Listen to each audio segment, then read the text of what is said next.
It's April na mga kasambahay and it's National Hemophilia Awareness Month. Para po sa inyong kaalaman, ang hemophilia ay isang pambihirang sakit sa dugo. Ito rin po ay namamana.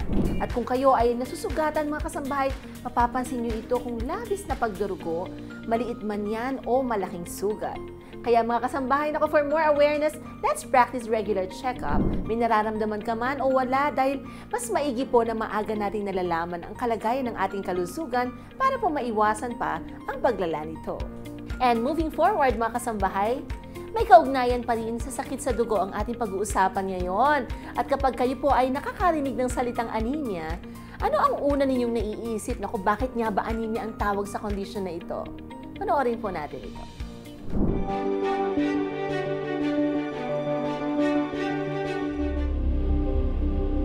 Alam niyo ba na ang salitang anemia ay nagmula pa sa ancient Greek word na anaemia na ang ibig sabihin ay kakulangan sa dugo? At ayon sa World Health Organization, ang sakit na ito ay isa sa ipinangangamba sa buong mundo. Umabot na rin sa 40% ng mga bata ang apektado nito, samantala sa mga kababaihang buntis naman ay nasa 37% ang nakararanas ng pagiging anemic sa buong mundo.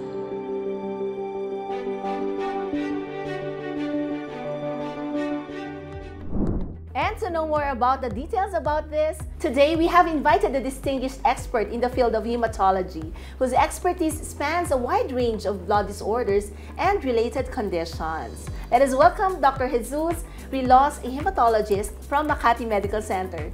Good morning, Doc Jess, and welcome to Doctors on TV. Good morning. Thank you for your invitation. And maraming salamat, Doc, at pinagbigyan niyo po ang aming imbitasyon. Ayan. Marami tayong matutulungan na kasambahay sa ating tatalakayin ngayong araw. No, ito po, Doc, isa-isahin po natin para mas maintindihan ng ating mga viewers. Pwede niyo po ba i-explain pag sinabing anemia? Kasi lagi natin naririnig, this is very common, no? Ano ibig sabihin po ng anemia? Ito ay isang napakalaking problema ng ating lipunan. Ang alam natin sa anemia is kakulangan ng pulang dugo. No? Alam naman natin ang kahalagahan ng pulang dugo sa ating kalusugan. No? Ang pulang dugo ang nagdadala ng oxygen na umiikot sa ating katawan upang mabigyan ng iba't ibang organs ng oxygen para sila ay makapag-function. Okay, pag mababa ang hemoglobin, kulang sa oxygen, magkakaroon ng organ malfunction. No? Hindi titibok ng maayos ang puso, makukulangin ng oxygen ng muscles, makukulang ng lakas, and malaking implikasyon to sa ating mga kakayahan na gawin ng pang-araw-araw na activity. I see. And alam po natin kasi, di ba, although maraming iba't ibang klase ng anemia, but generally speaking, sino po yung mas prone na magkaroon ng anemia? Nakafocus tayo sa mga bata, sa mga kababaihan, dahil yung demands for blood nakikita natin sa mga bata. Yung mga kailangan sa paglaki, kasabay ng kakailangan ng proper nutrition, ganun din yung pag-expand ng blood volume. So, increased requirement for iron, nakikita natin sa mga bata. Ganun din yung mga kababaihan na nagbubuntis, yung mga nagme-menstruate, buwan-buwan, na nagtatapon ng iron. Kaya common sa kanila ang anemia. Of course, kasama rin doon yung mga manifestation ng anemia na dala ng iba't ibang klase ng sakit. No? So, yung pasyenteng may sakit sa kidney, we expect some degree of anemia. Yung mga may ulcer, yung mga nagdudugo, yun ang mga common causes of anemia na madaling solusyonan basta't ma-diagnose ng maayos at maaga. I see, okay. And kanina na-mention nyo rin, di ba, yung mga kailangan na sa nutrition. So, ibig sabihin po ba nito, nutrition really plays a major role, okay, para magkaroon ng anemia ang isang individual? Yeah. Simpleng-simple po kasi, no, yung iron deficiency, no. Kadalasan, sinasabi natin, anemic ako kasi baka kulang ka sa iron. Totoo naman po. Maraming mga kondisyon, hindi lang in sickness or dala ng sakit, pero merong mga physiology kung tawagin na increase yung demand sa iron. Gaya na banggit ko kanina, yung growth spurt ng mga kabataan, ng mga adolescents, increase ang demand niyan for iron. Minsan kung kulang ang intake ng iron na nakukuha sa pagkain, nagde-develop ng iron deficiency.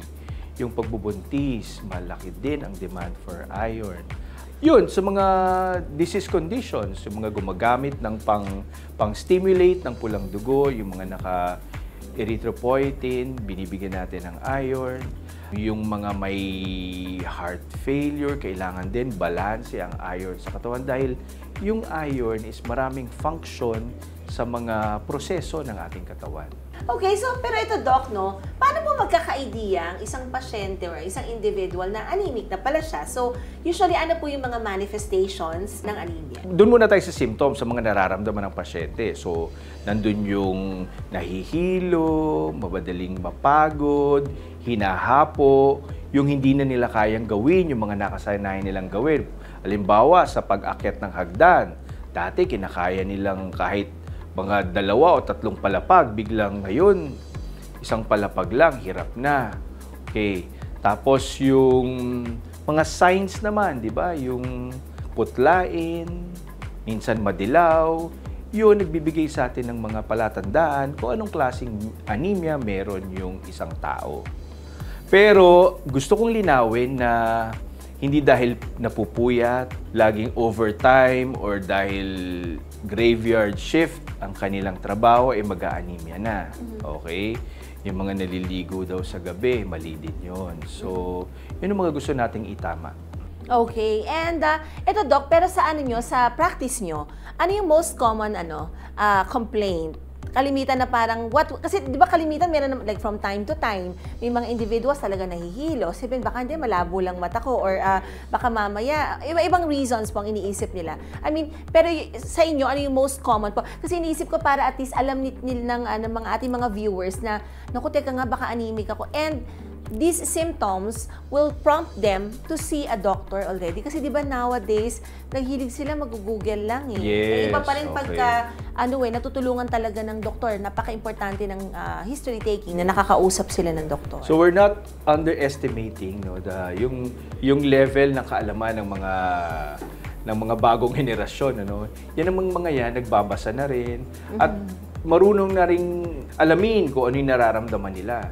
So, pupunta sa amin yan, madaling mapagod, or mahilo, or putla sila, pero nag-isip-isip na rin yan. Teka, hindi naman to dahil sa kulang lang ako sa tulog, dahil may panahon na binawi ko na yung tulog ko, ganun pa rin ang pakiramdam ko. Hindi rin kakulangan sa nutrisyon dahil umayos na yung pagkain ko, kumain na ako ng gulay, ng atay, napapaganda ng dugo, uminom na ako ng vitamins, nag-iron na ako, pero ganun pa rin yung nararamdaman. Okay, so yun pa rin ang typical complaint, yung hapo, hilo, pananamlay, na hindi na nasolusyonan nung mga interventions nila. Ngayon, ang kailangan, kasi ang pag-diagnose ng anemia, kailangan talaga ng documentation. Kailangan natin ng laboratory test. So, yung very common test, yun nga ang complete blood count, ang magsasabi, ang magpapatunay kung talaga bang anemic o hindi. I see. Kadalasan din kasi is wala namang nararamdaman yung pasyente.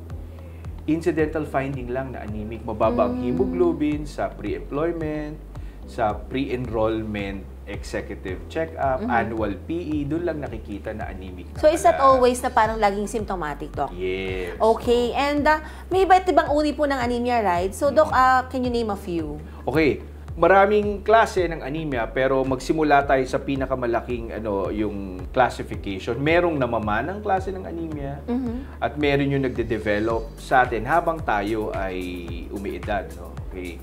Yung mga namamanang klase ng anemia, yun yung mga inherent condition ng pulang dugo ng red cells. So, nandun yung mga disorder na iba yung shape ng red cells, iba yung component ng hemoglobin, may kulang na enzyme or component ng pulang dugo. Bukod pa dun sa mga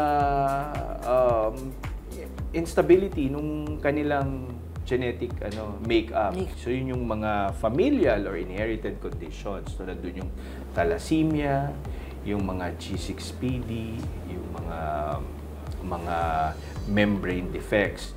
Yun namang mga nade-develop, common nga yung nutrition, kulang sa iron, kulang sa vitamin B12, kulang sa folic, nandun yung bleeding, nandun din naman yung nabanggit ko kanina, kasama ng mga ibang sakit sa kidney, sakit sa atay, at of course, cancer, no?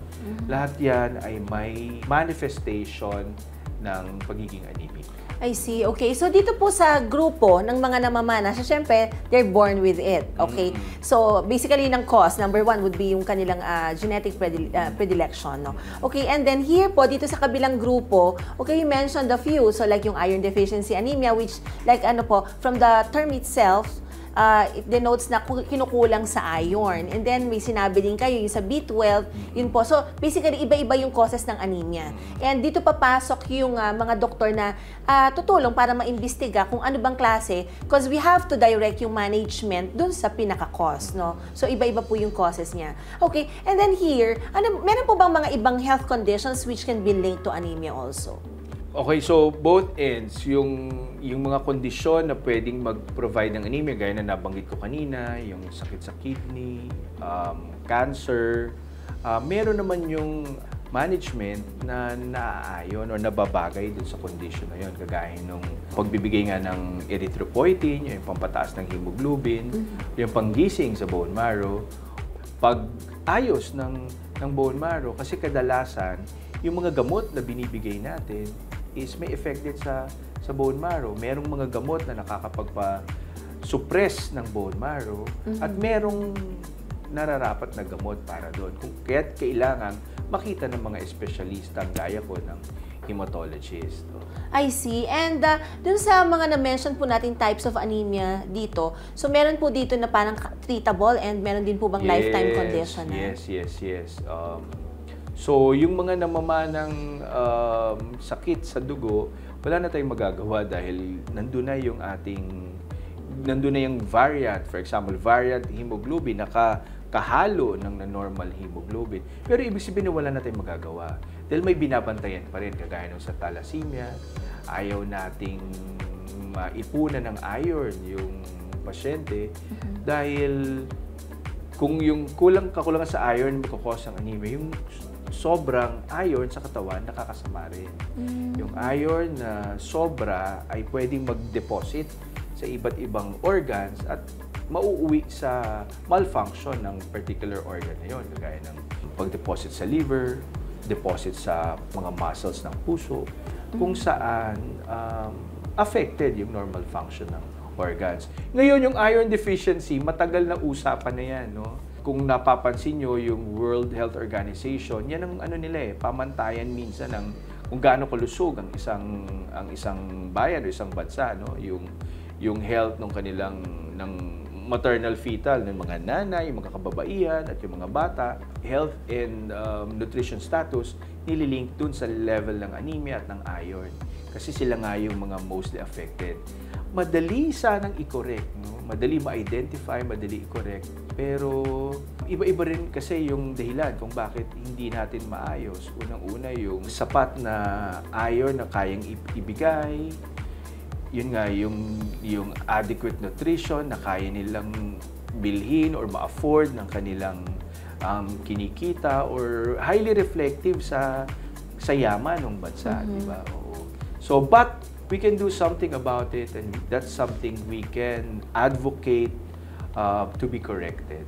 I see. And hindi lifetime, kasi hindi pwedeng lifetime ang pag-inom ng iron. Gaya sinabi ko kanina, makakasama rin yun.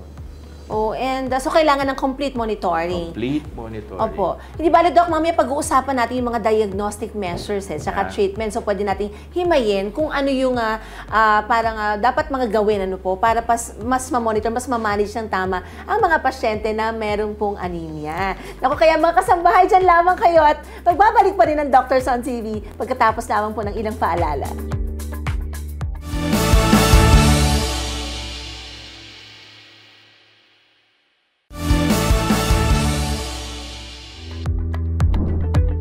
Welcome back mga kasambahay! Naku, before we continue our discussion, we'd like to invite you to follow and subscribe to our social media accounts.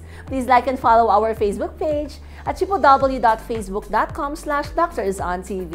And like and subscribe to our YouTube channel. Just type www.youtube.com/@UNTV News and Rescue. Maaari niyo pong balik-balikan mga kasambahay ang mga episodes ng Doctors on TV sa amin pong Facebook page at YouTube channel. Naku, kaya after liking and subscribing, i-share niyo na din po sa inyong mga friends and family. Naku, dahil napakahalaga po ng pagkakaroon ng awareness, lalo na't ito'y tungkol sa ating kalusugan.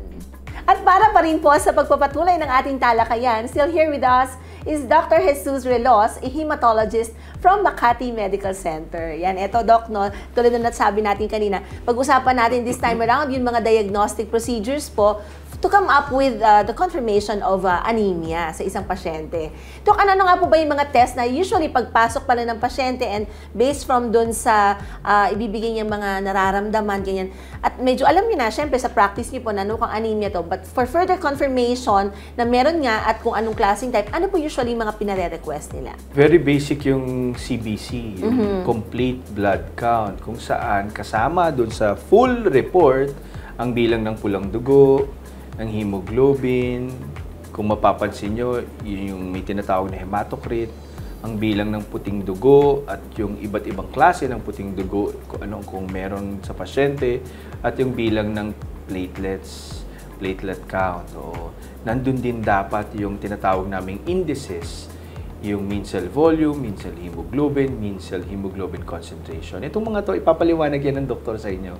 Mahirap maintindihan sa mabilisang pagpapaliwanag. Pero lahat ito ay tutulong dun sa kung sino man, kahit hindi hematologist, yung mga primary physician to interpret as to what's the primary cause of the anemia. So it depends sa blood picture, Blood picture. Ngayon, kami, makakatulong na rin naman yung pag-request ng peripheral blood smear kung saan sisilipin yung dugo ng pasyente sa microscope at makikita namin doon yung itsura ng pulang dugo. Base kasi sa itsura ng pulang dugo, depende sa laki at sa hugis ng pulang dugo, natutulungan kami para malaman kung ano yung klase ng anemia na meron ng isang pasyente. I see. Okay, so, Dok, kunyari, for example, meron tayong pasyente, no, na, okay, so lumabas sa CBC, nakita nyo nga, anemic, no? Kaya, for example, kasi we've been talking about iron deficiency kanina. So, say, for example, nagpa-request na kayo ng peripheral blood smear or PBS, ano po usually makikita kapag iron deficiency anemia? May mga features kaming tinitingnan, gaya nga nung yung size ng red cells, dapat yan, maliliit, yung red cells, iba't ibang hugis. Maganda tingnan yung red cells sa microscope. So kung meron yung tinatawag na target cells, merong tinatawag na pahaba, na korting, tawag namin cigar shape or pencil shape. Minsan meron namang parang outline na lang ang natitira dahil sa kakulangan ng iron, yung mga tinatawag na ghost cells. Maraming ibang shape na pwede nating makita sa microscope, no? Of course, may iba ring mga condition na magpapakita ng stress sa marrow, kung tawagin namin, kung makakita kami ng maraming batang-batang pulang dugo, yung mga nucleated red blood cell, yung mga korting teardrop cells. May saging pa nga, Doc, diba? May kanya-kanyang, so may basically, kanya-kanyang interpretation. Iba't ibang klaseng anemia, iba-ibang klaseng presentation sa ilalim ng microscope versus dun sa normal red blood cell na ano po ang itsura. Ito ay hindi naman perfectly round kasi mali din yun. No? So parang ovoid, discoid shape na red cells kung aming tawagin. Okay. And pero Doc, 'di ba nagpapa-request din daw ng mga bone marrow sample? Is it common or kailan niyo po pinare-request ito? Tinitingnan natin yung iba pang component ng CBC, no? So, kung hindi malinaw kung bakit kakaunti ang pulang dugo, no? I-correlate namin 'yan sa bilang ng mga batang pulang dugo, yung tinatawag na reticulocyte count. Kung mababa, kung kakaunti ang bilang ng mga bagong or batang-batang pulang dugo na inilalabas sa bone marrow, baka naman nga in failure yung bone marrow, isang indication para gawin yung bone marrow biopsy. Kung makita natin na pati yung may ibang component, yung WBC, white blood cells, at yung platelets ay mababa rin, baka nga talagang ito ay isang pangmalawakang problema ng bone marrow na kailangan ng tingnan kung ano nangyayari sa bone marrow. In addition, marami ring features or changes sa white blood cells na nagpapakita ng sakit. Siyempre, nandun yung leukemia, nandun yung tendency na mag-bleed, no? Pag mababa ang platelets. Infection, very common. So, pwedeng anemic, mataas ang puting dugo dahil sa leukemia or infection o ano pa mang ibang sakit. Mababang platelet na dahil sa pagpalya ng bone marrow or pwede rin namang kakulangan or ineffective production. Okay, pero in the event po na it's okay, so na-confirm na it's basically anemia talaga. O paano po, how do you go about the management? Kung anong kulang, ibibigay natin. So, iron, may tamang pag-inom ng iron, may tamang schedule ng iron, may tamang klase ng iron na pwedeng ibigay. Kaya lang, kadalasan, isang dahilan kung bakit napakahirap gamutin ng simpleng kakulangan sa iron is yung mga side effects ng gamot, no? So maraming hindi nakakatagal sa side effect nung iron. Kaya't marami namang ibang option. So nandun yung magbibigay ng IV iron kung talagang mababa ang iron. Merong mga bagong forms ng iron na pwede nating ipasubok sa pasyente. Ngayon, syempre, sabi ko nga, kung ano yung makita, yun ang gagamutin. Kung napansin natin, merong mga abnormal cells, merong abnormal na puting dugo na alam nating from leukemia, gagamutin yun, yung leukemia.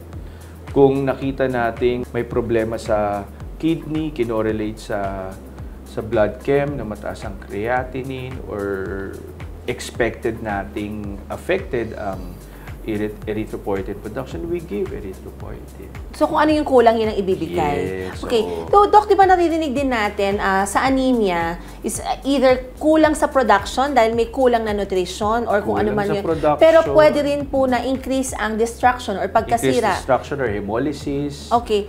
So, Na pwedeng dahil sa naiibang hugis ng dugo. Yung kasing nabanggit ko kaninang inherited disorders, yung iba't ibang hugis or kakulangan ng enzyme or ibang hugis ng pulang dugo, under yun sa subtle hemolysis. Dahil nga hindi maganda yung itsura ng pulang dugo, hindi sila tumatagal sa circulation. At kadalasan, natatrap lang sila sa spleen or sinasala ng spleen. O bukod pa yung mga autoimmune disorders or yung mga antibodies or immune response na directed or para sa ibang invasive agents like bacteria, viruses, na bukod sa nakatarget siya dun sa mga invaders na yon, pati yung pulang dugo na nadadamay. Yun nga yung sinasabi mo, hemolysis. Tapos yung pangatlo nga, yung obvious na blood loss, the three main causes of anemia. I see. And pag sa ano po, pag nakapag-umpisa na ng management sa pasyente, no, generally speaking, kasi since napakarami nga pong klase ng anemia, no, usually po yung improvement po or yung relief po dun sa mga sintomas na kanilang nararamdaman, kailan po, how soon can we expect improvement at least? Kung tama ang ating diagnosis, ang pag-correct ng iron deficiency anemia, makikita na natin in 10 to 14 days, nagsisimula na ang gumawa ng mga bagong pulang dugo ang bone marrow natin. At yung pagtaas ng hemoglobin ang confirmation na tama tayo sa diagnosis na kulang lang pala sa iron ng pasyente. Dahil nakikita na natin may mga bagong pulang dugo na ginagawa yung bone marrow at tumataas na yung hemoglobin. Kasabay nun, yung pag-improve ng mga nararamdaman ng pasyente. Meron in 2-4 months to 6 months, ganun daw yung full correction ng iron stores natin. So, yun lang yung for iron deficiency. Ngayon, merong mga condition na talagang pangmatagalan. So, malalim na usapin yung mga bone marrow failure state, kagaya ng aplastic anemia. So, maraming gamot ang binibigay. At alam niyo, may mga cancer, may cycle ang pagbibigay ng gamot na habang tinatarget natin yung primary focus, yung cancer, at nadadamay ang pulang dugo, patuloy ang pag-support sa bone marrow at sa paggawa ng pulang dugo hanggang matapos yung treatment para doon sa ibang sakit. At lagi ko rin sinasabi na hindi naman pabigat na kasabay ng pag-monitor ng kanilang ibang medical problem, ang pagbabantay din at pag-monitor sa kanilang dugo. Very basic po. Okay, and di ba usually, minsan nagbibigay din po ng mga blood transfusion. When is it indicated, Doc? O yun. Di ba, sa haba ng diskusyon natin kanina, hindi ko sinasabi na quick fix or pangmadali ang solusyon ng blood transfusion dahil na rin sa risk at posibleng komplikasyon ng blood transfusion. Binibigay lang natin ng blood transfusion kung kailangan-kailangan. Okay? Meron tayong values o may threshold value na ating sinusunod. No? Sinasabi na pag below 6 ang hemoglobin, talagang madalas na kinakailangan na itong gawin o kailangan na ibigay ang blood transfusion. Pero tinitingnan pa rin natin yung kakayanan ng pasyente. Iba-iba rin naman ang dahilan kung bakit parang magkakaroon ng symptom yung pasyente. So merong ang hemoglobin ay mababa, nasa 7 o nasa 8. Pero mabagal or matagal yung pag-develop ng anemia, nagkakaroon yung katawan natin ng pagkakataong mag-adjust dun sa level ng hemoglobin kahit kinakaya ito ng katawan. Na kung malaman lang natin kung anong dahilan, kaya pa rin nating maiwasan ng blood transfusion.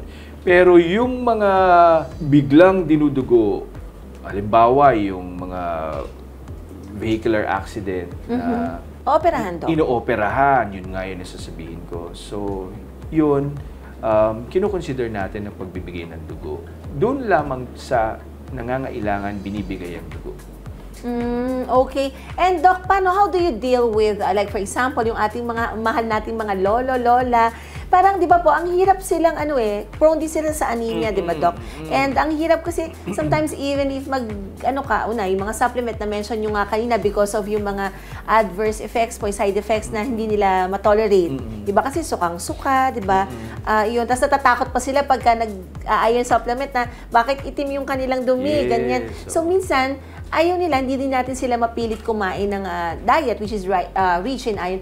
How do you deal with like some challenging patients? Yun. Tinitingnan natin yung pasyente sa pangkalahatan, yung parang overall picture ng pasyente. Hindi naman sabihin mababa hemoglobin, isa na tong malaking problema. As long as it's within the acceptable range, no? At wala tayong nakikitang ibang malubhang dahilan, di ba? So, tinatanggap na natin ang mga slightly low hemoglobin na alam naman nating pwedeng dala nung kasabay nung kanilang other medical problem, di ba? Or ayaw natin kasi tanggapin na na parang dala lang ng pagtanda dahil marami din namang kasing idara nila na hindi naman nag-anemia. So, ang kailangan gawin doon is talagang pag-aralang mabuti yung pasyente at tingnan, be watchful and observant kung meron tayong kayang i-correct, no? At baguhin sa kanilang lifestyle, habits na pwedeng mag-improve ng kanilang daily performance status. I see. And yan ako, very well said, Doc, ha? And ito mga kasama, at the end of the day, talagang kailangan pa rin bisitahin ang inyong mga mahal na doktor, no? Para mas guided po kayo properly. Tandaan natin, lagi natin pinapaulit-ulit dito sa Doctors on TV, early diagnosis would mean early management and prevention of further complications. And Doc, baka meron kayong gustong batiin and you might want to invite our viewers to visit you here at Makati Medical Center. Okay. Salamat sa pagkakataon. Parang timing that we got invited dahil ito rin ay isang advokasya sa aming section of hematology na to increase awareness on anemia dahil malaki ang impact nito sa ating pang-araw-araw na performance and health condition. Okay, so with that, thank you very much once again, Dr. Jesus Relos, a hematologist from Makati Medical Center. We hope makasambahay kayo po ay maraming natutunan sa ating episode. Think of this as your guide to embracing a healthy lifestyle. Prioritize your health over hectic agenda. Give yourself a proactive care because your health is absolutely worth it. And with that, naku, may pag-uusapan po tayo mamaya. Yan po ay sa pagbabalik ng Doctors on TV.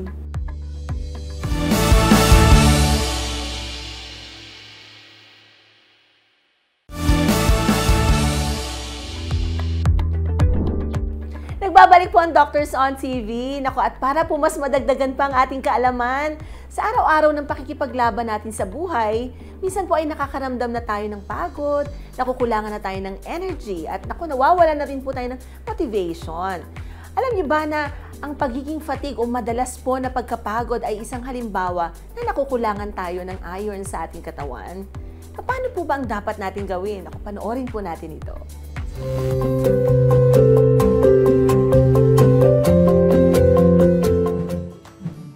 Good morning mga kasambahay! I'm Doc Bunny Bernardo, your naturopathic medicine doctor for today.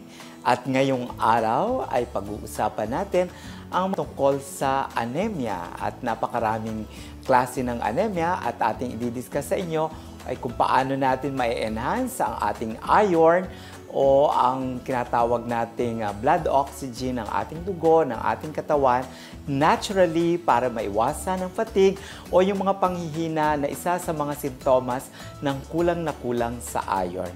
Ano ba ang mga dapat nating gawin? Number one, syempre yung mga resulta ng panghihina natin or malimit na pagkapagod or yung mga pananamlay ay dahilan na rin sa iron deficiency na nangyayari sa ating katawan.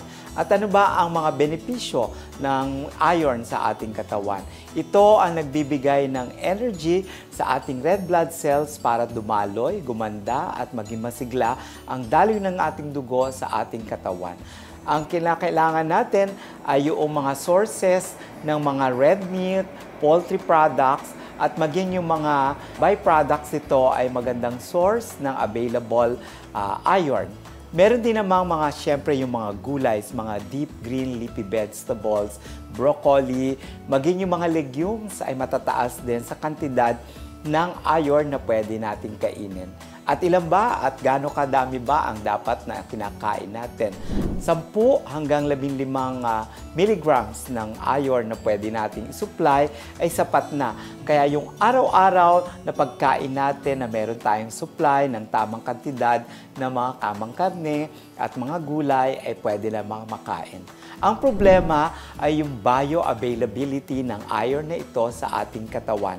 Dahilan may dalawang klase ng iron, yung heme na galing sa mga poultry, sa mga animal products, maging yung mga ilang seashells gaya ng mussels ay pwedeng ma-absorb immediately. Yun ang heme iron na pwedeng makuha agad sa kinakain. Yung pangalawa, yung mga gulay at yung mga legumes at mga iba pa na pinagkukunan ng non-heme ay hindi agad available or kailangan pa siyang ma-convert or kailangan, number one, meron siyang vitamin C, mataas na kantidad na vitamin C para siya ma-absorb ng ating katawan. Dahilan, ang iron ay na-absorb sa isang acidic environment. Kaya kung kayo kumakain, kailangan po meron po tayong mga prutas, mga oranges, mga pagkain or prutas na mataas sa vitamin C o kung hindi naman, kailangan natin ng mga ascorbic acid kung kailangan natin mag-intake ng iron. Ngayon, doon sa ating po mga vegetarian na mga kasambahay na hindi kumakain ng mga karne at iba pa po mga pagkain na animal sources, ay hindi wag kayo malungkot sapagkat kailangan nyo po lang naman ang B12 para po kayo magkaroon ng sapat na available na kung kayo may kumakain ng gulay para ito ay ma-absorb ng ating katawan. Ngayon, ano naman po ang problema kung tayo naman po ay may sobra sa kailangan dahil hindi naman po kailangan dahil ang iron ay isang microminerals at yung sobra ay nagbibigay din po ng kaukulang sintomas gaya po ng fatigue. Kaya yung iba, minsan akala nila ay kulang, yun naman pala ay sobra sa fatigue. Meron din pong resulta ng mga pananakit ng katawan kung sobra din ng iron. Kaya ingat po tayo kung kayo nagsusupplement dahil pwede pong magsakitan ng ating mga katawan. At yung mga hindi kailangan ay pwede pong sumira ng ating mga major organs gaya ng atay, ng bato at iba pong mga excretory organs. Sana ay nakatulong sa inyo mga impormasyon na binahagi namin sa inyo. And for more natural tips, stay tuned dahil natural is beautiful. Only here at Naturally Yours.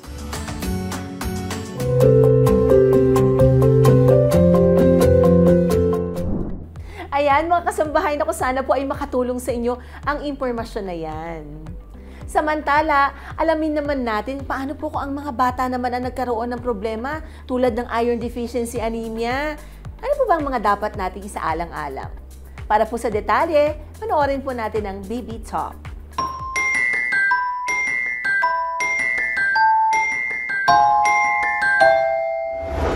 Magandang umaga mga kasangbahay. I'm Dr. Katrina Florcos Dacanay, your pediatrician for today. Ang iron ay isang nutrient na kailangan ng inyong anak for growth and development. Ngunit ilan sa mga bata ay walang sapat na iron sa katawan. Ito ay tinatawag na iron deficiency. Gaano nga ba kahalaga ang iron sa ating mga anak at gaano ba karaming iron ang kailangan ng mga bata? Yan ang pag-uusapan natin ngayong araw, so let's start our discussion now. Ang iron ay isang nutrient na kailangan ng mga bata upang maayos ang kanilang paglaki at ang brain development. Ang iron ay tumutulong din na dalhin ang oxygen mula sa baga, papunta sa brain, sa muscles at iba pang bahagi ng katawan ng bata.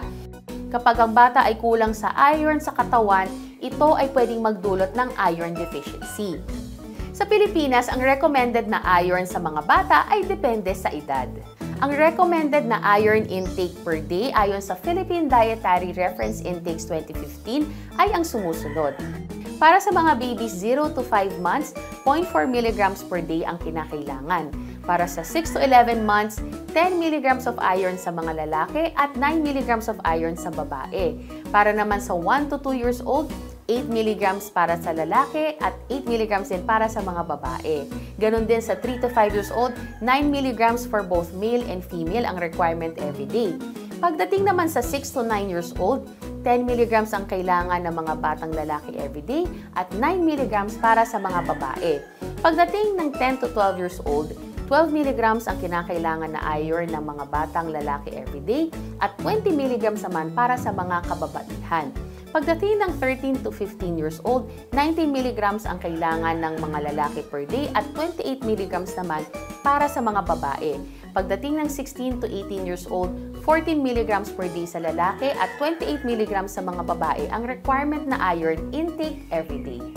Ang kakulangan ng iron sa katawan ay pwedeng mauwi sa iron deficiency anemia, kung saan hindi sapat ang healthy red blood cells sa katawan ng bata. Kapag ito ay hindi naagapan, ito ay nakakaapekto sa paglaki ng bata. Ang isa sa pinaka-common na cause ng iron deficiency anemia ay ang unhealthy diet. Kadalasan kulang sa pagkain ng matataas sa iron tulad ng karne, isda, beans, iron-fortified cereals at spinach. Masama din ang labis na gatas dahil ang gatas ay mababa sa iron.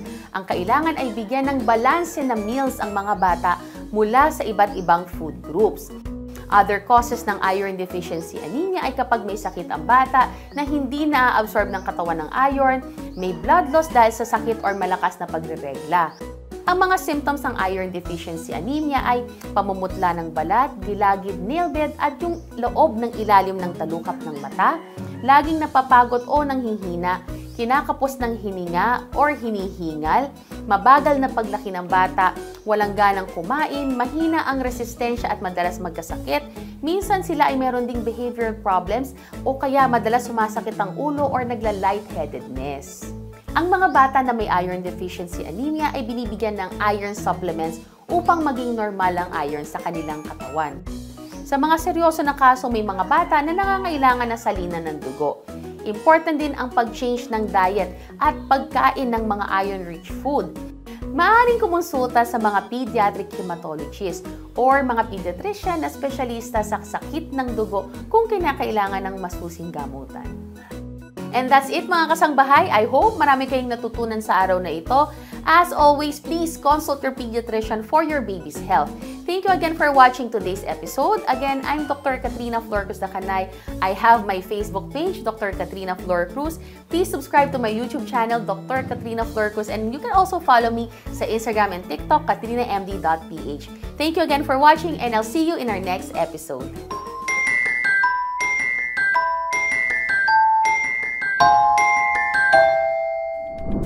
And with that, we conclude our today's enlightening episode. At ang lagi po naming dasal sa lahat po ng mga may pinagdadaanan ako, lalo na po sa kanilang mga kalusugan. May God bring healing and guidance to each one of you, mga kasambahay. Always remember, early detection saves lives. Make your health a priority. But before we end, take a moment to watch this. Watch these snippets for the upcoming episode on Sunday. Ang bato sa apdo, it's a common condition. Madami tayong mga pasyente na nakikita na meron ganito. And nagpo-form siya 50-50. It's 50% dahil sa genetics natin, minana natin sa magulang. 50% because of the environment, yung mga kinakain natin na pagkain.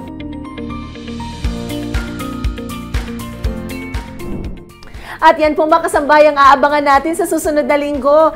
As we come to the end of today's episode, we'd like to express our gratitude to all of our viewers for your unwavering support. Thank you for joining us and hope you found today's discussion informative and engaging. And I would like to greet, of course, ang ating mahal na si Kuya Daniel Razon na wala pong sawang sumusuporta sa mga adhikaing serbisyo publiko. At syempre, BMPI's General Manager, Sir J. Eusebio. May God always protect you both and grant you a healthy life. Siyempre, pinabati ko yung aking kambal, si Iya, si EJ Hello, and kay Doc Alain, and sa mga pasyente po natin sa Barba Cabodil Health and Wellness Center. And siyempre, nanay and tatay, I love and miss you both. At sa atin po mga kasambahay, naku, maraming salamat po sa patuloy ninyong pagtangkilik sa Doctors on TV. And please like and follow my Facebook page. Just type on Facebook's search box, Dr. Sara Barba Cabodil. We hope you found this discussion informative, empowering, and inspiring. Remember to follow us on social media for updates. Don't forget to tune in next time, God willing. Muli po, magandang umaga at maraming salamat sa inyong lahat. Ito po si Dr. Sara Barba Cabodil. Let's make it a habit to learn about good health, only here at Doctors on TV. We would like to thank Makati Medical Center, a hospital with a heart. Located at Amarsal Street, Legazpi Village, Makati City. You may contact them at 632-8888-8999. Like and follow their Facebook page at I Am Makati Med, or you can visit their website at www.makatimed.net.ph. Makati Med Wellness Center, located at 7th floor, Ayala North Exchange Tower 1, Legazpi Village, Makati City. We would like to thank Adlaon Optical, located at ground floor Super 8 Warehouse Poblacion, Baliwag, Bulacan, 0922-878-5911, and second floor Aliw Complex, MacArthur Highway, Calvario, Meycauayan City, Bulacan, 0922-861-2095. Asian Breast Center is a premier healthcare facility dedicated to breast health and wellness. It specializes in breast cancer diagnostics, treatments, and disease management, offering state-of-the-art technologies in treatment guided by American standards and guidelines. Visit their Facebook page at facebook.com/Asian Breast Center PH. The Asian Breast Center is located at the 8th floor of Centuria Medical Makati, located in Kalayaan Avenue, corner Salamanca Street, Barangay Poblacion, Makati City. The center is open Monday to Friday from 9 a.m. to 4 p.m. except holidays. To get the best level of care, you can book an appointment by calling their mobile number at 0917-127-3278 or send inquiries through email ask.abc@asianbreastcenter.com. Breast cancer is curable and treatments are affordable when detected and diagnosed early. Lindison Gas Corporation, located at 179 National Road, Landayan, San Pedro, Laguna, 4023. For inquiries, you may contact them at 02-8824-0867 or 02-824-9360, or you can email them at lgsalesco@gmail.com. Clinica Figura, located at Entrata Building, Philinvest, Alabang. You may contact them at 0917-317-7272. Barba Cabodil Health and Wellness Center, located at Unit 1531, Centuria Medical Makati, Century City, Makati. You may contact them at 0917-317-7272 for appointments and other inquiries about your health and wellness needs. Dr. Sara Barba Cabodil would like to express her gratitude to Medical Depot. healthy num-num food. Weirdly Dough.